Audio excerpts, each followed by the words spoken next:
दिनै जोबोद खुसि जोङो तामुलपुर जिल्ला इउथ UPPLआ दिनै BTRनि EM स्पर्ट्सनि बिथां दावबायसा सारखौ लाफानानै दिनै जोङो गेलेग्रा प्लेयारफोरनो जोङो मुवा बेसाद रानदों फुटबल नेट आरो जार्सि रानदों आरो बिदिनो जोंनिया उद्देश्यआ मा जि जाफुहांनाय गेलेमु बिथांमोन दङ गेलेग्रा बिथांमोन दङ बिथांमोनखौ जाहाथे आरो गोजौ थाखोआव जों लाबोनो हायो बा लांनो हायो बिनि थांखिजों जोङो दिनै जार्सि दिनै नेट आरो फुटबलखौ जों रानदों UPPL दोलो हिसाबै जों जोबोद खाफाल गोनां होननांगोन जा जोबोद डाइनेमिक सासे लिडार मोननो हादों जोङो बिथाङानो जाहैबाय स्पर्ट्सनि EM मानगोनां दावबायसा बर' सार बिथाङा जोबोद डाइनेमिक आरो गेलेमु जायफोर गेलेग्रा बिथांमोन दङ बिथांमोनखौ लानानै जोबोद बिथाङा सिमां नुदों आरो जोंनिबो साननाया मा जे जोंनि गेलेग्राफोरा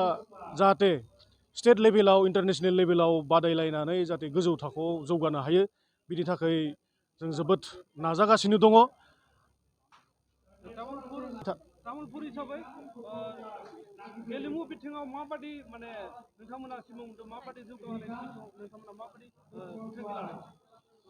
जों बिथांखि लादों बेबायदिनो जे थांनाय 17-15 बोसोराव गेलेमु आयदायाव जेबो सहयोग होनायखौ जों नुवामोन थांनाय सरकारफोरखौ देग्लाय जों नुनो मोनदों आरो जोंनि सरकारा ओरैबायदि खामानि मावदों जे मोनफ्रोमबो बिथिङाव हारिमुआनो जा गेलेनाय आयदायानो जा मोनफ्रोमबो बिथिङावनो जोङो जोंनि माखासे लाइमोनफोरखौ लानानै जों ओरैबायदि सिमां नुदों जाहाथे बिसोरो BTCनि माखासे सुबिदाफोरखौ लानानै जेनेबा गेलेमु माने मुवा बेसादफोरखौ लानानै बिसोरो जाहाथे जोंनि आसामनि लाभलिनायानो जा अंकसिता बर'आनो जा बायदिसिना जोंनि गेलेमु आयदायाव मुंदांखा मोनबोनाय बिथांमोननि बायदि जाहाथे मोनफा मोनफा स्टेजाव दावखोलांनो हायो बेखौ जों मिजिंथिदों दिनै बेखौनो खावलायनो सानदों जोंनि स्टुडेन्टसफोरा मेक्सिमाम गेलेनाय आयदायाव दङ आं जोबोद खुसि मोनदों मानोना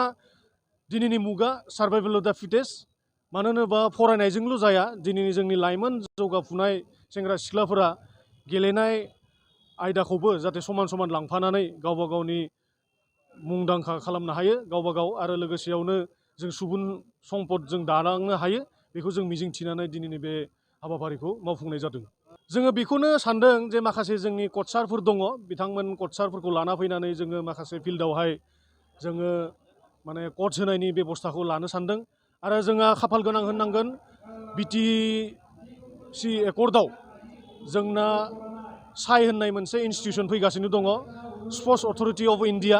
बेनि थ्रुयैदि जोङो माखासे जोंनि गेलेग्रा प्लेयारफोर्सखौ लानानै जोङो माखासे हाबाफारियाव आगान सुरलांगोन जोङो दिनै तामुलपुर जिल्ला इउथ UPPLनि बानजायनायाव जोङो मोनबा समस्ति जेरैबायदिहाय दाराङाजुलि गयबारि नाग्रिजुलि सुक्लाय सेरफां गरायसर समस्तियाव मोनसे समस्तियाव जोङो 7टा गय अर्थात जि क्लाबफ्रा रेजिस्ट्रेसन दङ बेबायदि क्लाबफ्राव जोङो 7टा गय फुटबल जार्सि आरो नेट सिट बेखौ जोङो दिनै रानदों आरो बे राननाय हाबाफारियाव जोंना स्पर्ट्स EM दावबायसा बर' सारा बेखेवनानै होफैदोंमोन ओमफ्राय बेवहाय जोंनि तामुलपुर जिल्लानि बेन्दोङाव थानाय UPPLनि तामुलपुर जिल्लानि मोनबा समस्तिनिफ्राय बा जि नैबे समस्तिफ्राव फैनानै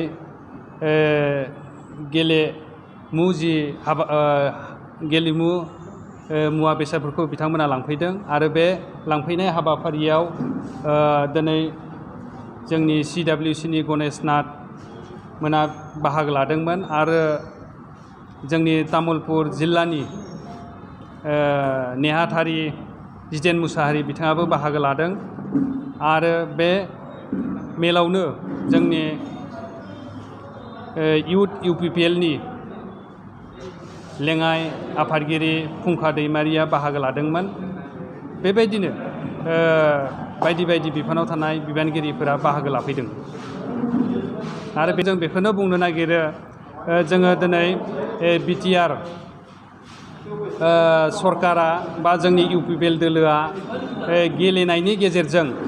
गावनि देहा मोदोम लोगोसे समाज दानो थाखाय जोङो हाजासे नाजागासिनो दङ। गेलेनायनि गेजेरजों दिनै जोंनि आसामनिनो सासे गेलेगिरि बक्सार गेलेगिरि लाभलिना बरग'हाइआ टकिअ अलिम्पिकआव गेलेनानै ब्रन्ज मेडेल लाबोनो हादोंमोन आरो बे ब्रन्ज मेडेलखौ लाबोनो हानायनि उनाव जोंनि लाइमोनफ्रा मोनसे गेलेनायनि थाखाय मोनसे उत्साह बे उत्साहखौ जों नुनो मोनदों आरो बे जि हाबाफारि बे हाबाफारियाव दिनै मोनफ्रोमबो समस्तिनिफ्राय फुटबल जार्सि आरो सेट नेट बेखौ लांनो फैनायखौ जों नुनो मोनदों। नोंथांमोना इउपिपिएल दोलोनिफ्राय गेलेमु बिथिङाव माबादि जौगालु बिथिङाव नोंथांमोना खामानि मावनो थाखाय नोंथांमोना सानदों? जोङो लाइमोन हिसाबै बिटिआरआव अर्थात जोङो तामुलपुर जिल्लायाव जोङो जायखिजाया जि स्टेडियाम गोग्लैसोनानै थानाय बे स्टेडियामफोरखौ साफा खालामनो थाखाय जों इएम सारखौ जोङो खावलायदों आरो खावलायनाय लेखायै बिथाङा गोसो होनायखौ जों नुनो मोनदों आरो दिनै नैबे मिटिंनि गेजेरजों जोंनि स्पर्ट्स इएम सारा स्पस्तयै बुंदों गावसोरनि जि डिपार्टमेन्टनि जि मिटिं बे मिटिङावबो बिटिआर ओनसोलाव जिखिनि माने आन्तगाथनि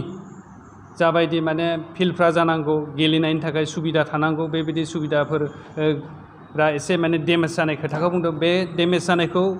जोंनि सरकारा अर्थात इउपिपिएलनि माने जि बिटिआर सरकार बिजेपि मित्रजुट सरकार बे सरकारा आखायाव मोजाङै माने डिसिप्लिन भाबै खामानि मावलांनो थाखाय आखायाव लागोन होननानै बिथांमोना बुंलांदों बा इएम साराबो स्पस्तयै बुंलांदों आरो बेबायदिनो जोंनि तामुलपुराव साब डिभिजनेल जि स्पर्ट्स